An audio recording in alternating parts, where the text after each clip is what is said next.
नमस्ते बच्चों, रिंकू हिंदी एकेडमी में आप लोगों का हार्दिक अभिनंदन है।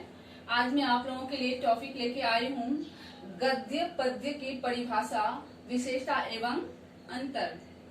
ये मैं बहुत ही सरलता से समझाने वाली हूँ आप लोगों को, इसलिए वीडियो पसंद आए, मेरा जो टॉपिक है वो आप लोगों की समझ में आए तो वीडियो को लाइक कर देना, चैनल को सब्सक्राइब कर देना। समझ गए? ये जो मैं आपको समझाने जा रही हूँ छोटे से लेकर बड़े क्लास तक के बच्चों के लिए है। किसी कंपटीशन की परीक्षा दोगे उसके लिए भी है। ये बहुत ही महत्वपूर्ण टॉपिक है। इस तरीके के टॉपिक बार बार आते हैं, बहुत ही इम्पोर्टेंट परीक्षाएं जो होती हैं उसमें, तो आप लोग इसके ध्यान दोगे। तो अब मैं शुरू करती हूँ। गद्य साहित्य क्या है और पद्य साहित्य क्या है, इसमें गद्य और पद्य में क्या अंतर है, समझ गए? तो बच्चों यहाँ पे हिंदी साहित्य की दो विधाएं हैं। कितनी विधाएं हैं? दो विधाएं हैं। हिंदी साहित्य की दो विधाएं हैं। पहला है गद्य और दूसरा है पद्य।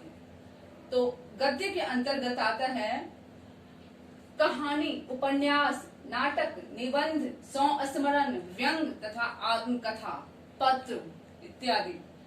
जैसा कि आप कहानी पढ़ते हो, नाटक पढ़ते हो, पत्र लिखते हो, वगैरह वगैरह, ये सब चीजें जो लिखित रूप से होती है, जिसका संग्रह कहानी के नाटक के जैसा होता है, वह क्या होता है?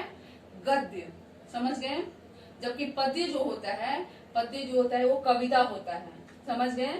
पद्य विधा के अंतर्गत कविता, गीत, गाना, मुक्तक आदि आता है। समझ गए बच्चों? अब है मूलतः गद्य में अलंकार का प्रयोग नहीं होता है।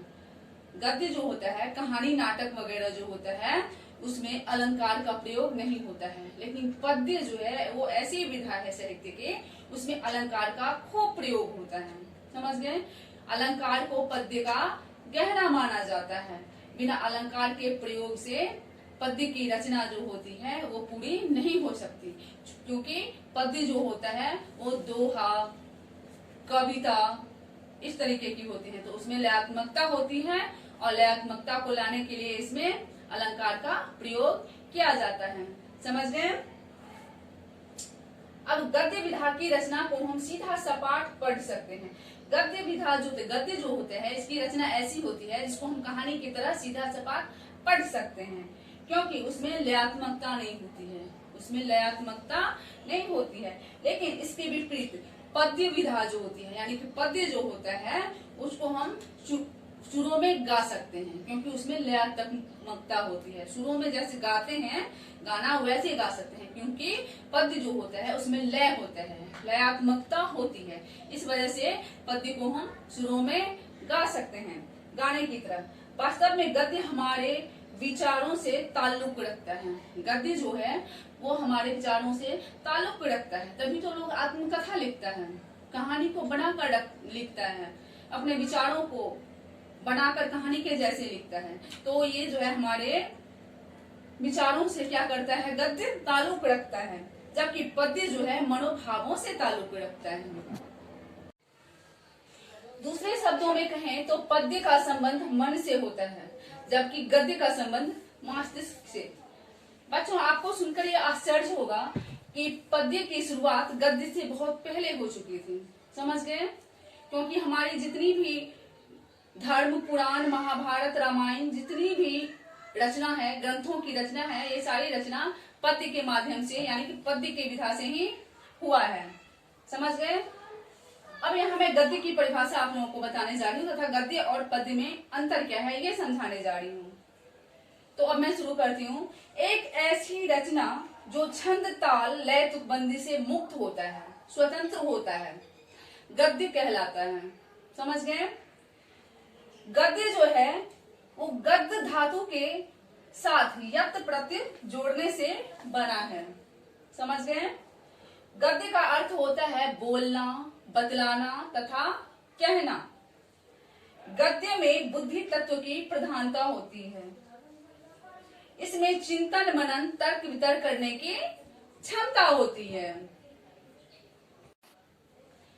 बच्चों, अब मैं आप लोगों को पद्य की परिभाषा बता रही हूँ तथा ये बता रही हूँ कि पद्य जो है वो गद्य से अलग है कैसे, यानी कि अंतर समझा रही हूँ।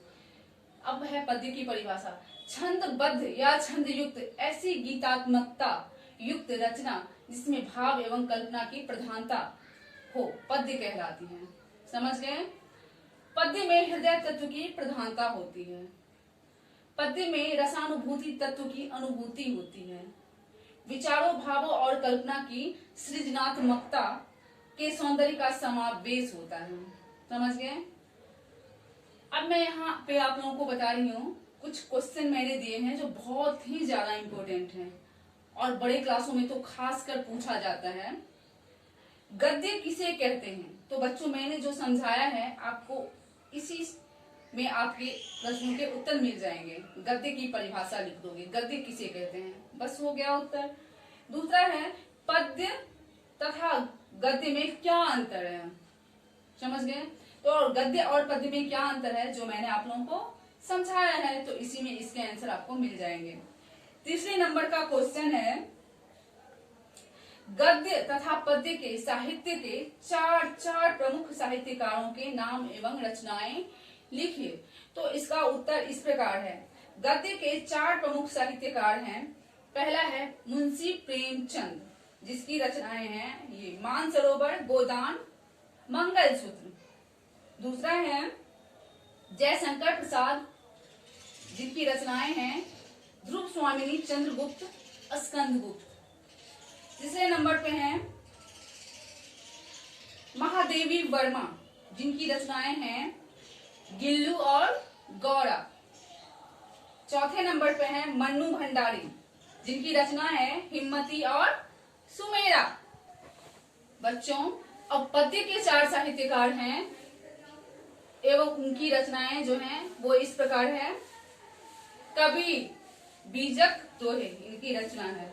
जयशंकर प्रसाद प्रणय गीत कामायनी इनकी प्रमुख रचना है। हरिवंश राय बच्चन मधुशाला इनकी बहुत ही प्रमुख रचना है। तुलसीदास जी रामचरितमानस, कवितावली और विनय पत्रिका, ये जो इन साहित्यकारों की है बहुत ही प्रमुख रचना है जो विश्व प्रचलित है। समझ गए?